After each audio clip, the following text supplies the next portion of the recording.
నేను అందుకే మీకు మనవి చేశాను రామాయణాన్ని రామాయణంగా చదవకండి అని.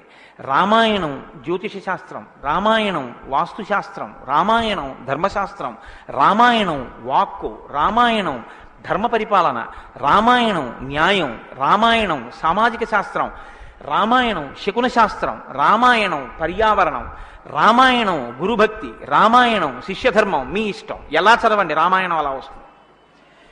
మీకిచ్చినది మట్టి ముద్ద, మీరు దాంతో మూకుడు చేసుకుంటారో, పళ్ళెం చేసుకుంటారో, ప్రమిద చేసుకుంటారో, గిన్నె చేసుకుంటారో, గరిటె చేసుకుంటారో మీ ఇష్టం. రామాయణాన్ని మీరు ఎలా చూడాలనుకుంటే మీకు అలా కనపడుతుంది. శ్రీరామాయణానికి ఉన్న గొప్పతనం ఏమిటంటే వాల్మీకి మహర్షి ఎవ్వరికీ కూడా కితాబులు ఇవ్వరు. రావణాసురుడు దుష్టుడని వాల్మీకి మహర్షి అనరు. వాల్మీకి మహర్షి చెప్పేది ఇలా చేశాడని చెప్తారు. తెల్లవారకట్ట లేచాడు, పరస్త్రీ పట్ల కామంతో మనసు కదిలింది. నీకు నచ్చి నీకు కూడా అలా ఉండాలి